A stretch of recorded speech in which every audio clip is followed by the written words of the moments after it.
Good morning বন্ধুরা, আশা করি সবাই খুব ভালো আছো, সুস্থ আছো। আমিও খুব ভালো আছি। নতুন একটা ভিডিওতে তোমাদের সকলকে জানাই অনেক স্বাগত। সকালবেলায় চা বসিয়ে দিয়েছি। চা দিয়েই আজকে দিনটা শুরু করব। দেখো, চা তো আমার বসানো হয়ে গেছে, চাটা খাবো, তারপরে কাজে হাত দেবো। আজকে সকাল শুরু হয়েছে কিন্তু 7টার সময়। যেহেতু আজকে রবিবার, তাই একটু দেরি করেই ঘুম থেকে উঠলাম। গতকাল রাত্রে ডিম নিয়ে এসেছিল, আর তোমরা তো জানোই যে আমি ডিম না ধুয়ে কখনোই ফ্রিজে রাখি না। তাই রাত্রিবেলায় ডিমগুলো ধুয়ে রেখেছিলাম। জল তো ঝরে গেছে, এখন এগুলোকে ফ্রিজে রাখবো। আর তার আগে চলো দেখাই আজকে কি মাছ নিয়ে এসেছে। এটা হচ্ছে পাঙাশ মাছ। কিন্তু আজকে রবিবার তো চিকেন ছাড়া রবিবারটা ঠিক জমে না। কিন্তু গতকাল আমাদের চিকেন হয়েছিল, তাই আজকে আর চিকেন করলাম না। সকাল সকাল একটা পার্সেল চলে এসেছে। এটার মধ্যে কি আছে তোমাদেরকে দেখাই। ভেবেছিলাম একটু পরেই দেখাবো, কিন্তু আমারও তর সইছে না। আর মনে হলো আমিও দেখি, তোমাদেরকেও দেখিয়ে নিই, কারণ আজকে আবার একটা জায়গায় যাওয়ার আছে। সময় পাবো কিনা জানি না, তাই ভাবলাম এখনই দেখিয়ে নিই। যদি ছেঁড়া হয় বা কোনো ডিসপুট হয়, সেটা তো চেঞ্জ করতেই হবে। তাই ভাবলাম এখনই খুলে দেখিয়ে নিই। চলো তোমরা দেখতে থাকো। একটা ডোর ম্যাট অর্ডার করেছিলাম, সেটাই চলে এসেছে। এই দেখো পাপোশটা, বলছি ঘাস ঘাস যে পাপোশগুলো হয় সেগুলোই। যাক, পাপোশের প্যাকিংটা কিন্তু দারুণ করেছে। চলো কোথায় রাখবো সেটা তো তোমাদেরকে দেখাবো, কিন্তু পাপোশটা না যেখানে রাখবো তার থেকে অনেকটাই বড়। মানে এটা হচ্ছে 1.5 ফুট বাই 6 ফুট। এই দেখো পাপোশটা কত বড়, দেখেছো? পাপোশটাকে এখন সাইজ মতন কেটে নিয়ে তারপরে জায়গায় বসাতে হবে। কিন্তু এই কাজটা এখন করা সম্ভব নয়। আগে রান্না বান্না করবো, ব্রেকফাস্ট বানাবো, অনেক কাজ আছে। কোথায় রাখবো সেটা তো দেখাবো। চলো আগে রান্না বান্নার দিকে যাই, রান্নাটা করে নিই।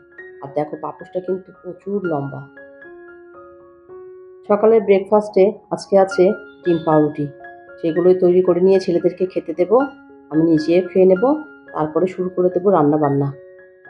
ব্রেকফাস্টটা রেডি করে নিচ্ছি, নিয়ে ওদেরকে, ওরা তো অলরেডি পড়তে বসে গেছে, এবার ওদেরকে খেতে দেব। এখন বাজে 11টা। 11টার সময় আমি ওদেরকে খেতে দেব, তারপরে তো রান্না বান্না করব। চলো ঝটপট করে আগে ওদেরকে খেতে দিয়ে নিই। এই দেখো রেডি হয়ে গেল আমার ডিম পাউরুটি। ওদেরকে দিয়ে নিয়ে তারপরে রান্নার জোগাড় করব। রান্না করতে গেলে তো তার আগে তো কোটা বাছা করতে হবে, সেই কাজটাই করতে এলাম। কোটা বাছা করে নিই। আমার সকল পুরনো ও নতুন ভিউয়ার্সদের উদ্দেশ্যে বলছি, তোমরা যে যেখান থেকে আমার ভিডিওটা দেখছো, প্লিজ একটা করে লাইক করে দিও আর সাবস্ক্রাইব করে আমার পাশে থেকো। যাই হোক, সবজিগুলো এদিকে কেটে নিচ্ছি, তাড়াতাড়ি করে রান্না করতে হবে। আজকে ওই যে বললাম একটু বেরোতে হবে, মানে 3:30-এর মধ্যেই বেরিয়ে যাব। কোথায় যাচ্ছি না যাচ্ছি সেটা তোমাদেরকে কিছু বলতে পারছি না এখন, পরে অবশ্যই জানাবো। এখন চলো রান্নাটা ঝটপট করে নিই। আজকে রান্না করব উচ্ছে আলু সর্ষে বাটা দিয়ে একটা চচ্চড়ি, এইটাই আমাদের খেতে বেশি পছন্দ করে। আর করব বেগুন আলু দিয়ে, না সরি, বেগুন কচু দিয়ে পাঙাশ মাছ। সবার আগে উচ্ছে চচ্চড়িটাই বসাবো।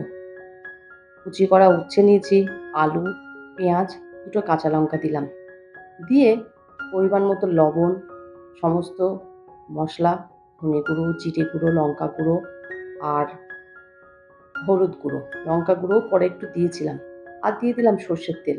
দিয়ে এটাকে ভালো করে হাত দিয়ে মেখে নেব।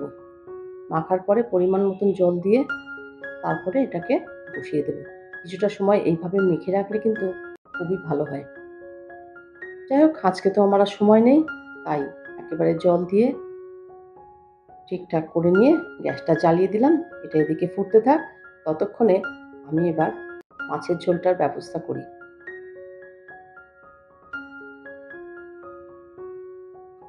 এদিকে তো মাছটাও ভাজতে শুরু করে দিয়েছি, মাছের ঝোলটাও রান্না করে ফেলবো তাড়াতাড়ি করে।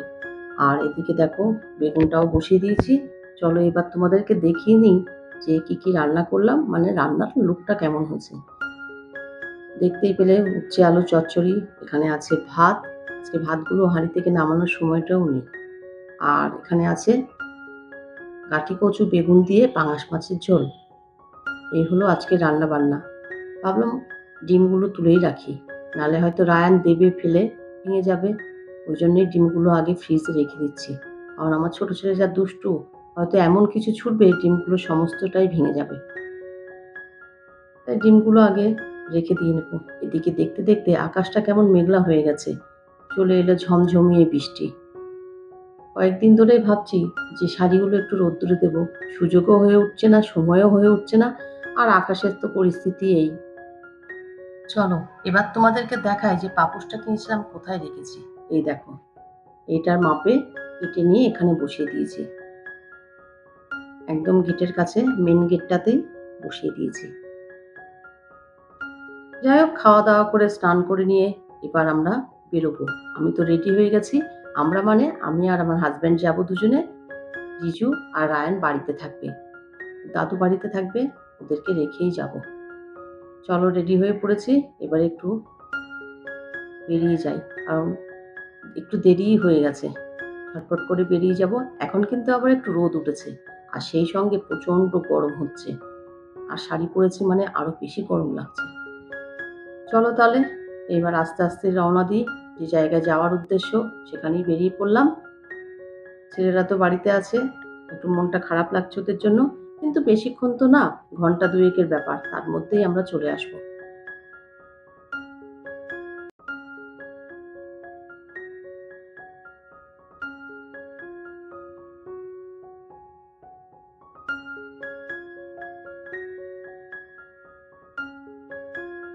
অনেকটা রাস্তা পেরিয়ে এসেছি। এই রাস্তায় চলতে চলতে আজকে তোমাদের কমেন্টের নামগুলো উল্লেখ করব। চলো তাহলে এক এক করে নামগুলো উল্লেখ করি। এবিসি কৃষাণ 28, নুসরাত সুলতানা সাহিম, এস বানিক, আব্দুল রহমান মুফতি, আরহাম হোসেন, আর আছে সৌমিস কিচেন। অসংখ্য অসংখ্য ধন্যবাদ তোমাদের সকলকে। তোমরা এইভাবে আমার সঙ্গে থাকো, পাশে থাকো, আমাকে নতুন ভিডিও দেওয়ার জন্য উৎসাহিত করো, আমাকে এগিয়ে যাওয়ার জন্য উৎসাহিত করো। আর তোমাদের জন্য রইল অনেক অনেক অনেক ভালোবাসা।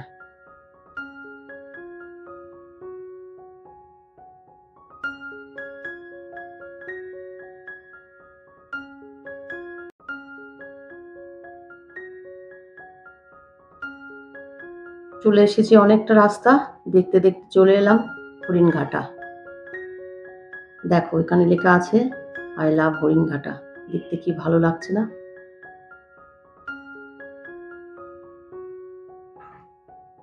এখনো কিছুটা রাস্তা যেতে হবে, আর আস্তে আস্তে না মেঘলা হয়ে আসছে, কি জানি আবার রাস্তায় না বৃষ্টি আসে।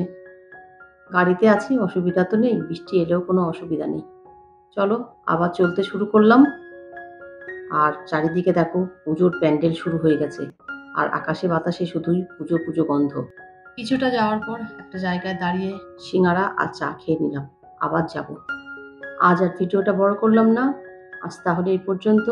আমার ভিডিওটা যদি তোমাদের ভালো লেগে থাকে, please like, comment, share and subscribe করো।